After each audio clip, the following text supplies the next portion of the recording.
നമസ്കാരം.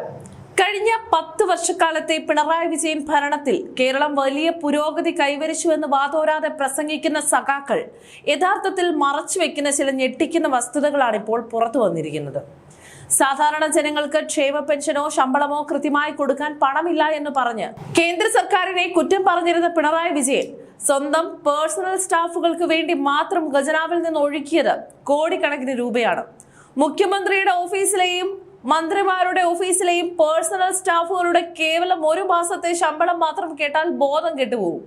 ഒരു മാസത്തെ ശമ്പളം 4.62 കോടി രൂപയാണ്.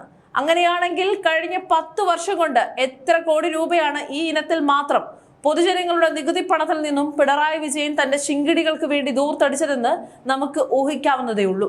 സർക്കാരിന്റെ കാലാവധി അവസാനിക്കാൻ വെറും ദിവസങ്ങൾ മാത്രം ശേഷിക്കുകയാണ് മന്ത്രിമാരുടെ പേഴ്സണൽ സ്റ്റാഫിന്റെ ശമ്പളവും അലവൻസുകളും കുത്തനെ വർദ്ധിപ്പിച്ചുകൊണ്ട് പിണറായി സർക്കാർ ഉത്തരവിറക്കിയത്.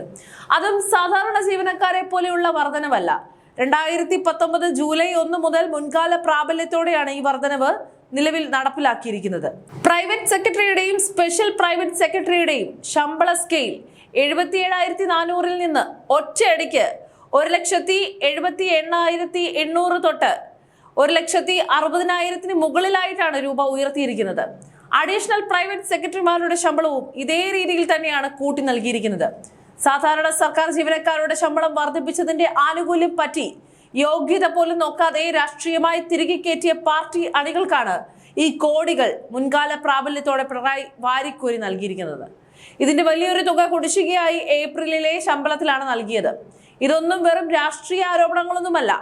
കാസർഗോഡ് സ്വദേശി AS മുഹമ്മദ് അഷ്റഫിന് പൊതുഭരണ വകുപ്പിൽ നിന്ന് വിവരാവകാശ നിയമപ്രകാരം ലഭിച്ച ഔദ്യോഗിക മറുപടിയിലെ കണക്കുകൾ ഇനി ഒന്ന് കേൾക്കണം.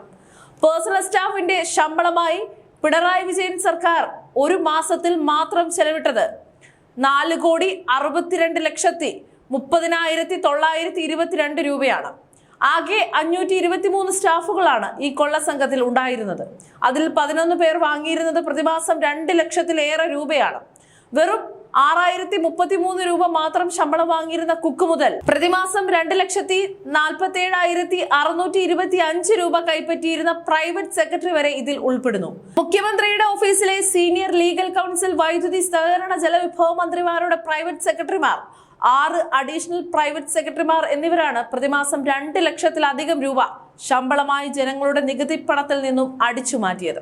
മുഖ്യമന്ത്രിയുടെ ഓഫീസിൽ മാത്രം പേഴ്സണൽ സ്റ്റാഫിനായി 27,24,115 രൂപയും പ്രതിപക്ഷ നേതാവിന്റെ ഓഫീസിൽ 25,60,653 രൂപയുമാണ് ചെലവഴിച്ചത്. ഇത്തരത്തിൽ മന്ത്രിമാരുടെ പേഴ്സണൽ സ്റ്റാഫിന് നൽകിയ ലക്ഷങ്ങളും കോടികളുമാണ് ഖജനാവ് പൂർണ്ണമായും ശൂന്യമാക്കിയത്. ഇതിനെല്ലാം പുറമെയാണ് പേഴ്സണൽ സ്റ്റാഫിന്റെ ആജീവനാന്ത പെൻഷൻ കൊള്ള. ഇവർക്ക് നിലവിലെ കുറഞ്ഞ പെൻഷൻ തുക 3,350 രൂപയും ഉയർന്ന പെൻഷൻ തുക 83,400 രൂപയുമാണ്. വെറും 2.5 വർഷം ഈ പണി ചെയ്താൽ കാലാകാലം ഇത്രയും വലിയ തുക പെൻഷൻ വാങ്ങാം.